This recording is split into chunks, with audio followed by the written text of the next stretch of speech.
చంద్రబాబుని తక్కువగా అంచనా వేయొద్దు.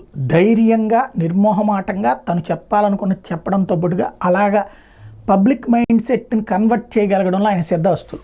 ఇది ఎందుకు చెప్తున్నా అంటే, సాక్షి ఒక కార్టూన్ వేసింది, జేబులు ఖాళీగా ఉన్నదాన్ని చూపెడుతూ ఏం సార్ ఎక్కడికి వెళ్ళినా డబ్బులు లేవు, నిధులు లేవు అని సభల్లో హామీలను దాటవేస్తున్న చంద్రబాబుని డబ్బులు లేవని ప్రతి సభలో ఇలా ఖాళీ జేబులు చూపించడం ఏం బాలేదు సార్ అన్నట్టు. అయితే ఇక్కడే పాయింట్ ఒకటి గుర్తుపెట్టుకోవాలి. చంద్రబాబు నాయుడు ఆ మాట అనడం వెనకాల ఒక వ్యూహం ఉంది. ముందు తద్వారా ఇప్పటికిప్పుడు ఎవరు పథకాలు అడగరు. చంద్రబాబు తెలియదా ఇంతకుముందు అప్పుల గురించి, ఇవ్వగలిగిన పరిస్థితి గురించి. ఆయన కూడా ఇస్తానని ఎందుకు హామీ ఇచ్చారు, తర్వాత ఎట్ట చేయాలో ఆయనకి తెలుసు. ఇప్పుడు ఎక్కడికి పోయినా డబ్బులు లేవు, ఏం చేయాలో అర్థం కావట్లేదు. ఇలాగ ఒక ఏడాది 2 ఏళ్ళు చేసుకొస్తారు. ఆ తర్వాత ఏడాదికి ఒకటి, ఇప్పుడు ఫర్ ఎగ్జాంపుల్ ఏడాది దీపావళికి గ్యాస్ సిలిండర్లు, వచ్చే ఏడాదికి ఇంకోటి. ఇట్లాగా చూసారా, నేను డబ్బులు సంపాదించి ఇస్తున్నాను, సంపద సృష్టించి ఇస్తున్నా. జగన్ అప్పులు చేసి ఇచ్చాడు.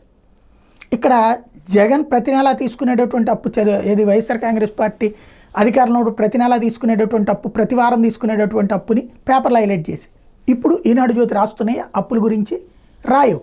అప్పుడు తెలివిగా నేనైతే సంపద సృష్టించానని చెప్పడానికి అవకాశం ఉంటుంది. బాబు చేసే ప్రతి అడుక్కి ఓ పక్కన మీడియా ఎలాగ వాడాలి, అలాగే పబ్లిక్ని ఎలా కన్విన్స్ చేయాలి, ఏ విధంగా కన్విన్సింగ్గా మాట్లాడాలన్నది బాగా తెలిసినటువంటి ఆయన. 5 ఏళ్ల దాకా ఎవరు ఏం పీకేదేం లేదు కదా.